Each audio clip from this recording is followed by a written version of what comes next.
Hola, nosotros discutiremos sobre el tema del efecto Doppler.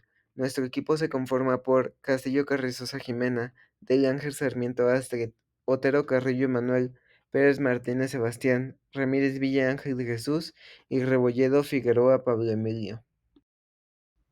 En esta presentación veremos qué es el efecto Doppler, por qué se llama así, cuáles son las propiedades de las ondas, qué es el espectro electromagnético, sus tipos de ondas, cómo utilizaremos el efecto Doppler y sus diferentes circunstancias del mismo.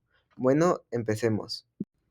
Bueno, y a todo esto, ¿qué es el efecto Doppler? El efecto Doppler es un fenómeno físico que ocurre cuando una fuente de ondas se mueve con respecto al observador, y este es el cambio aparente en la frecuencia o el tono de una onda debido al movimiento relativo entre la fuente emisora y el observador.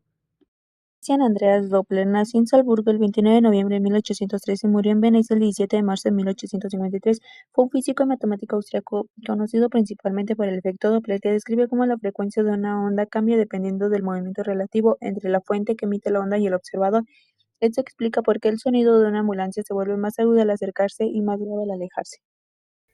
El efecto Doppler permite medir variaciones de frecuencia causados por el movimiento. Se usa en radares para calcular velocidades, en astronomía para estudiar el universo y en medicina para evaluar el flujo sanguíneo. También es clave en meteorología e ingeniería, mostrando su utilidad en múltiples campos.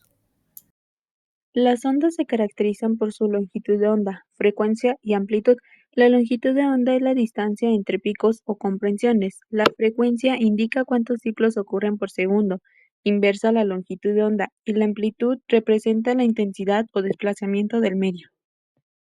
El espectro electromagnético es el conjunto de todos los tipos de radiación que se desplazan en ondas, es decir, al conjunto de todas las ondas electromagnéticas. Referido a un objeto se denomina espectro electromagnético o simplemente espectro a la radiación electromagnética que emite o absorbe una sustancia. Luz ultravioleta. Su frecuencia puede aumentar o disminuir si la fuente emisora se mueve hacia o lejos del observador. Su longitud de onda ronda entre 10 y 400 nanómetros y es un fenómeno útil en astronomía para medir velocidades de objetos celestes.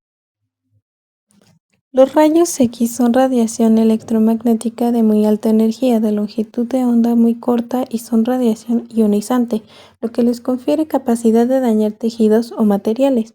Si la fuente de rayos X se acerca, se observará una mayor frecuencia, y si se aleja, esta será menor.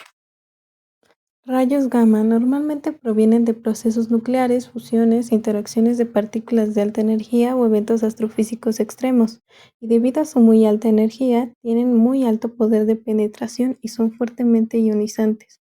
En ellos, si la fuente se mueve, la longitud de onda observada cambia. Radiación infrarroja. Es radiación electromagnética con longitudes de onda más largas que la luz visible, pero más cortas que las microondas. Su longitud de onda puede aumentar o disminuir cuando una onda se mueve, aunque este cambio solo es perceptible con instrumentos muy sensibles debido a la alta velocidad de la luz. Las microondas son un tipo de onda electromagnética que transporta energía en forma de radiación.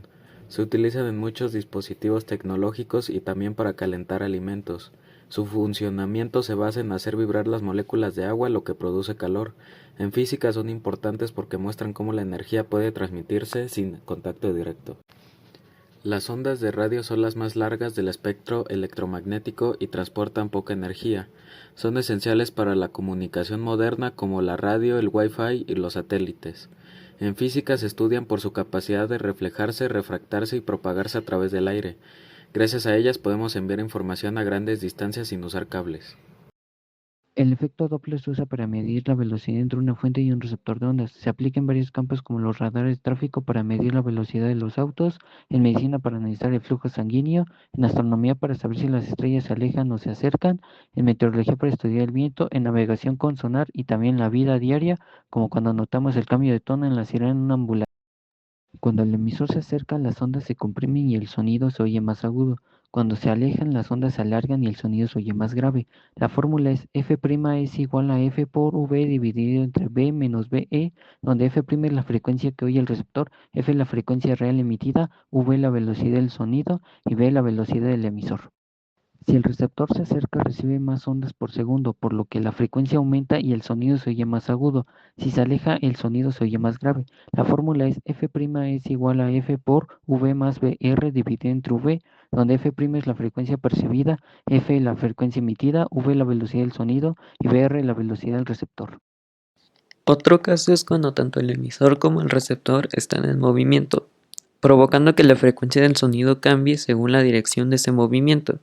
Si ambos se acercan, las ondas se comprimen y el receptor percibe un tono más agudo. Si se alejan, las ondas se expanden y la frecuencia disminuye. Cuando el emisor y el receptor permanecen en reposo, no hay ningún cambio en la frecuencia ni en la longitud de onda.